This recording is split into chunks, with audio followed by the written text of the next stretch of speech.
I woke up in the middle of the night as I sensed a disturbance in the force. It felt like a million voices started reeing, and it still goes on. The Democrats are in utter horror because a Supreme Court judge has passed away. And they're not in utter horror because they care that much about this particular lady, which died at the age of 87. But they are in horror because now the Republicans are going to nominate another judge on the Supreme Court. And it is a greater loss for them because this particular one that passed away was also a progressive icon, according to The Hill. She was nominated by El Presidente Bill Clinton and helped pave the way for gender equality, civil liberties, and most importantly, pay equity. And now the El Presidente is probably going to nominate someone that we're going to find out who they sexually assaulted 30 years in the past.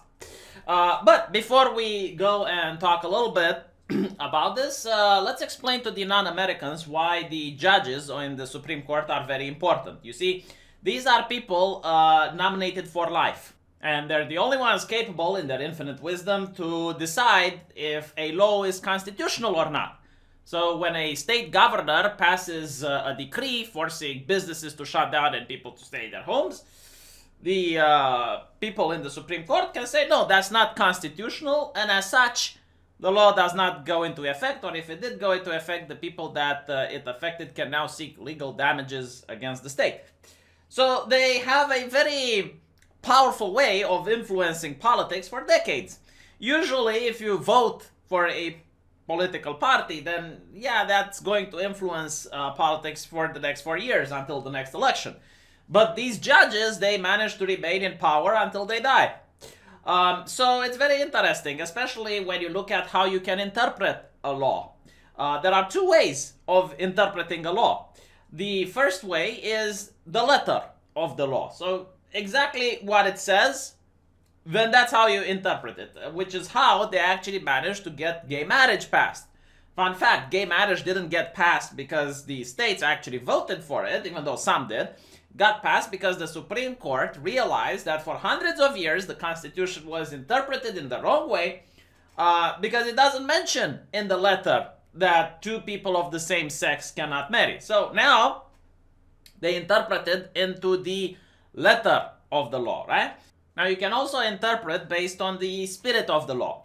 The spirit of the law means why did the lawmaker pass that particular legislation? Like who was it meant to help? Who was it meant, like what was the purpose, right? So for example, right now you have a big scandal in the United States based on anchor babies. So I could get my fiance pregnant into the US, and if she happens to give birth there, well then the kid is now American citizen. That doesn't happen in most other countries as far as I know. I don't think there's a single other country where that is something that can happen, but the US is one of them. Why is it? Well, because back in the day, this law was passed in order to help the freed black slaves to have their children recognized as American citizens, right? And that law remained until today. So if you had someone that were to recognize the spirit of the law, they would say, well, yeah, but like if someone just happens to take a plane trip, you know, in a travel vacation and goes into the US, the kid should not be an American citizen unless his parents also are American, right? Like, anyway, right? My point with this is that, as you can see, the judges are very important because they can interpret the law. They can, for example, tell you that Donald Trump is not allowed to block people on the Twitter. Apparently, it's unconstitutional. Now, I don't think the founding fathers thought about it that way when they passed the Constitution, but we do not know, but we do have the wisdom of the people on the Supreme Court to tell us that it is unconstitutional for the president to block people on Twitter. So now you need to take into account that these judges, legend has it, should be political neutral. In fact, all the judges should be political neutral, but reality is that judges, more often than not, are people like you and me, which have different political leanings. And their decision might be influenced by the politics. Now, you can have these things called activist judges, which is the worst thing you can have. But then you can also have judges that do try to maintain a political neutrality And then you even have judges that interpret the law based on how the nation would react. So, for example, I personally think that the one with the gay marriage, they looked at it and they said, well, most states are now passing and legalizing it, so it's okay if we actually make it constitutional for gay marriage to be a thing, because no one is going to get upset. I don't think they would have passed the same ruling 20 years before, because it would have been a different environment, a different culture. People would have reacted differently. Now, what I want to go with this is that the last judge that was nominated, Kavanaugh, from my personal opinions, and given on how he voted on several issues, the guy is kind of a moderate. I mean, he could have been a right-wing activist, but looking at some of the decisions that he passed after he got nominated, no, like, Donald Trump actually tried to choose a middle guy, and this is how the left treated it, you know, like mass hysteria. Students getting arrested because they decided to protest at Kavanaugh's doorstep because he assaulted allegedly a woman 30 years ago. Now, what I find absolutely interesting is that once he managed to get into the position, all of the accusations died down. Like, nothing. Just all of a sudden, just like that. You know, no more problems. I found that to be very interesting. But anyway, right. It would be interesting if Donald Trump would nominate McCarthy 2.0 at this point. And honestly, I think he should. I genuinely think he should. I think he should nominate like a person that has Jesus Christ tattooed on his cock. That's who he should nominate if I was him. You know, just to spy these people. But actually, I may be in the wrong. I may be in the wrong because if he elects another guy, there's going to be, you know, other section. No matter who, like even if he nominates Jesus Christ, I will say the Lord is coming back again. The Democrats will say that he raped someone 40 years ago. So if it's a guy, it's going to be sexual harassment scandals and whatnot.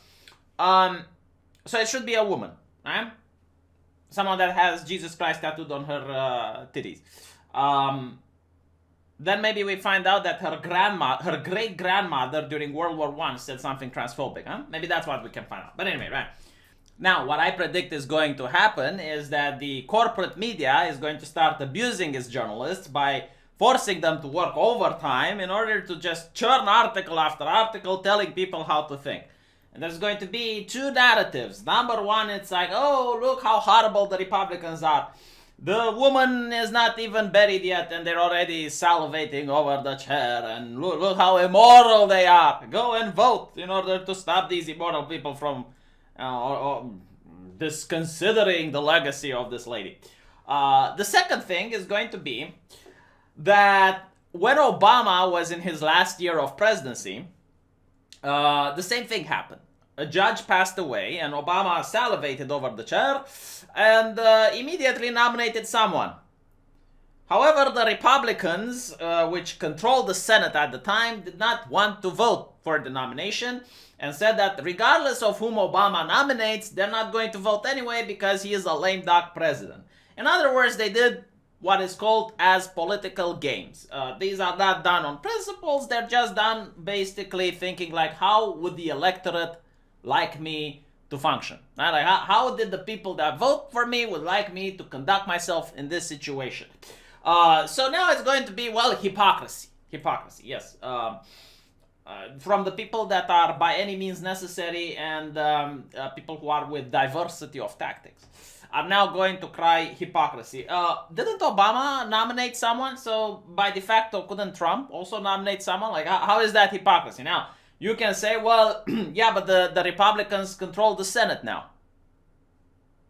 Tough shit. I mean, maybe you should have influenced the people a little bit more so you can control the Senate.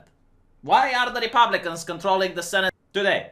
Whose fault is it? It's kind of unusual, isn't it? Usually the president, after serving 2 years and then the new elections happen, is going to lose the Senate. Kind of makes sense in a way because everything that a president does that is poorly is going to be taxed at the polls. I mean, everything that people are dissatisfied are going to blame the party that represents the president and they're going to vote for the opposition, right? Didn't happen this time. Despite like Orange Man evil and bad and Republicans horrible. Why do they have the Senate? You know what? Like it's fine. It's fine. I'm pretty sure that they will be taxed during this election if they are hypocrites. And not to mention, like, is it really hypocritical? I mean, it is hypocritical if it's the same person that voted against, like, didn't want to vote when Obama nominated someone, and today they're going to vote when Trump nominates someone. Okay, that is hypocrisy. I get it. But, like, if it's someone new that just stepped in, like, maybe he would have voted for whomever Obama nominated. Now, as I understand, they need 51 votes. The Republicans have 53 seats in the Senate. And one senator, I believe from Alaska, said that she's not going to vote. So, yeah, I mean, at any point, the Democrats could convince a Republican to defect, to not vote properly. It's going to be interesting considering that the electorate are the bosses of these people, not the Democrats. So, yeah, it would be interesting to see if a senator decides to go, you know what, I'm going to stand on principle. Good. Principle. But is your electorate going to be happy about it? That's the question. You know, that's what they are going to have to ask themselves. Because it's literally the same question that they asked themselves when Obama nominated for someone. You know, the Democrats asked themselves, it's like, what would our electorate say if we don't? And the Republicans went, well, what would our electorate say if we could do something about it or not? At the end of the day, it's just political games and political interests. So, you know, see it however you like and vote accordingly. It's going to be an interesting election, though, and I think this is yet another straw on the camel's back for the Democrats. The salt that we're going to see in the press and the hysteria that's going to come in the next couple of weeks is going to offer a lot of content to people like Styx Hexenhammer, myself, and others. But, you know, I'll see you guys in the comment section and we can talk about it there.